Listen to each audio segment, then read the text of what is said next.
My name is Ben Brown. I live in Central Texas. I'm going to make a couple of YouTube videos today because the best I can tell, nobody else has. YouTube's search function sucks.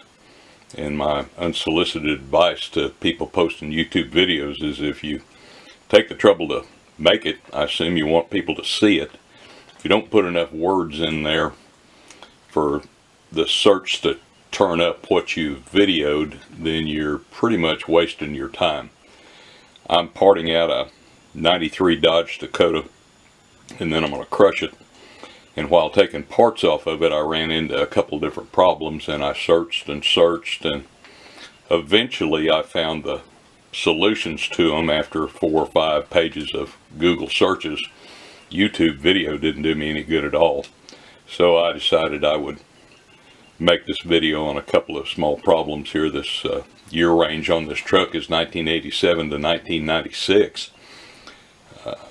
10 years worth of trucks, so I assume other people are going to encounter this problem, and if you try and figure it out on your own, you're probably out of luck. So here we go. What I wanted to do was take this lock out of this glove box, and YouTube was no help at all. Google search eventually paid off after about 5 pages from reading a whole bunch of stuff that had nothing to do with the year model I was trying to take apart. The problem is that even though the lock itself is like all others and fairly easy to get out of there, Dodge managed to hide the part that you need to access to get it out of here. It's hidden on this side, and then it's also hidden in here. And what you have to do is drill a hole so that you can get to it. It doesn't do any good to try and take these screws out and take this plate off the back of the glove box. It won't work. What you're trying to find is a small silver detent. It's right there.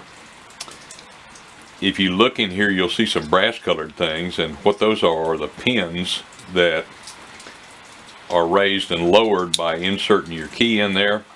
And then at the very back of this lock, there's a small silver lever looking thing that's a detent, and that has to be pressed, and then you pull the rest of this lock and the cylinder out of this pot metal housing right here.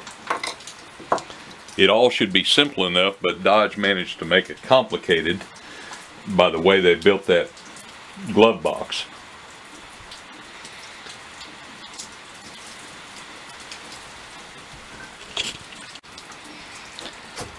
As I looked at how to get this off, I thought about popping this part of the lock off, and in fact it does come off, because during the course of investigating this I knocked it off. But it's not made to come off and go back on, so that's really not the way to do it.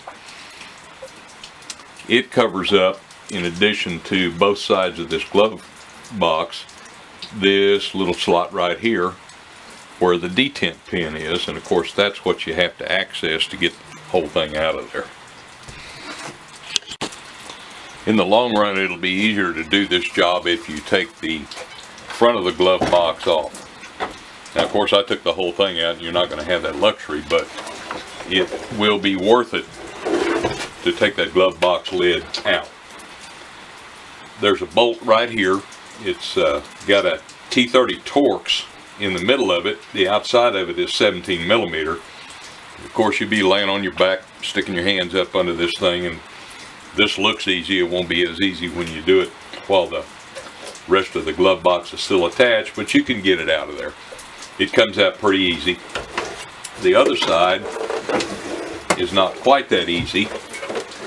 You also have the same bolt right there, but there's restricted access, so there's not much chance you're either going to get a Torx in there or a socket on it, either one. I used a ratcheting wrench, and it came out a whole lot easier that way than trying to use a socket. There's also a clip right here, a flat clip that you can push off with a flat blade screwdriver. I think it's on there to keep the lid from flopping all the way out or something, I don't know. But you can push that off with a screwdriver, and after this bolt is out and this bolt is out, you pull out this lever right here, which is flat on this side,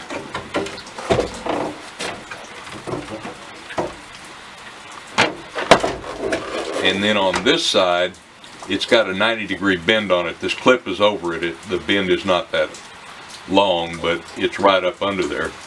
So you pull out the side of the glove box with the straight lever, and then you just maneuver it over this way a little bit so you can get the 90-degree bend out of there. It's not that tough. Of course, I'm not laying on my back doing it either. The way you get this glove box lid out of there after you've got the bolts out, the straight side will come straight out. Then there's a little bit of a bend right there. Have to move it around a little bit to get out. This is the clip that came off of it. Just push that off with a flat blade screwdriver. This is the hole you've got to drill. And after you've gotten it drilled, you need to stick a pick, a 90-degree pick, possibly a flat blade screwdriver in there, and that will allow you to press down the little silver detent right here.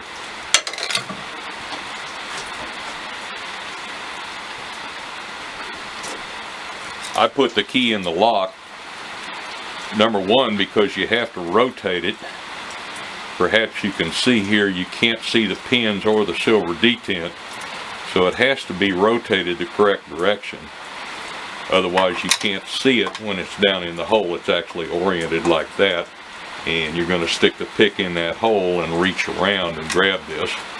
If you don't have it rotated the right direction, you got the hole and you can stick your pick in there, but there's nothing in that slot right here to push down.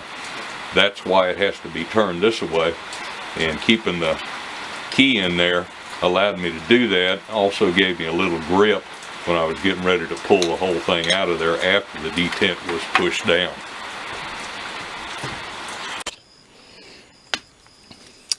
This small silver lever detent right here is what you're looking for. I pulled it out a little bit so you can see it, but when you try and get it out, it'll be in that slot right there. A small flat blade screwdriver might work. 90-degree pick seems to work better for me. You'll have to push this lever down, and with the key in it, the rest of the pins behind this will clear. And then you got to wiggle it around a little bit, but eventually you'll get the whole thing to come apart like that. And these are the pins that go with the key that's in there. They all get more or less level once your key is in there. This lever right here, this silver detent, is what you have to push down. The key has nothing to do with that. You'll see when you take the key out that those pins in there pop down. When you put the key back in, they all become level. This silver detent that you have to push down here is the key to getting the lock out. And all these locks are built the same. Work the same on filing cabinets and all kinds of stuff. When I drilled this hole right here, I messed up. The edge of it was sort of jagged, and I pushed too hard, and the drill bit went through, and it hit the edge of this part right here and knocked it off. Luckily I didn't break it. The reason that you should take this lid off is because if you attempt to get a hole started right there, you're going to have to center punch it, or just be real lucky, because that bit will skate all over the place on this surface here. It's rounded. So I center punched it, drilled a smaller hole through there, and then came back with a bigger bit, and everything was fine until I tried to clear out the metal at the end of this hole and punched it too far through. But that's the hole that you use to access the side of the lock, which I have put back in here again. And the screws that you take off right here to get that loose, I'd leave them on there. I didn't, of course, because I didn't know how to get it out of there. But I'd leave those screws in there and give you a little stability while you're pressing against that silver lever. And at the same time wiggling this lock out from the bottom. Of course, it needs to have the key in it when you take it out. But that's how you get that thing out of there. When you put this glove box back together, be careful right here where you put that bolt in. There's a hole in this lever that goes in and out, and it needs to go over a shoulder in that bolt. If it doesn't go over and you tighten this down, then your lid won't come open because it's not rotating anymore. It's clamped between that bolt and the bracket, so make sure you get it up over the shoulder. I used a ratcheting wrench on mine, made it a lot easier. And then this is the clip that you can put back when you're finished to keep it from flopping all the way open.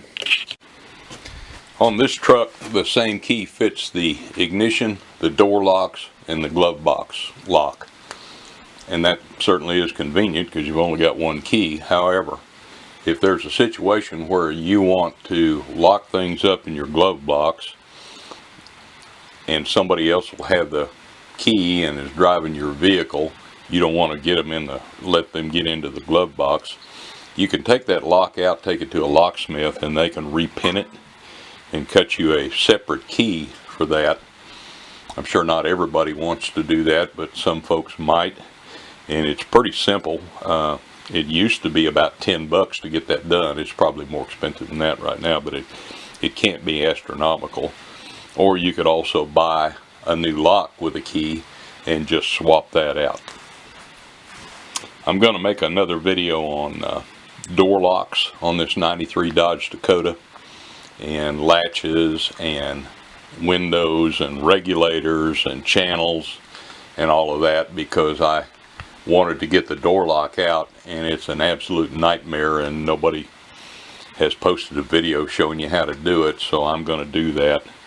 If you're interested in it, you can look for it. Hopefully I'll put enough words in there where you can find it in a search pretty easily.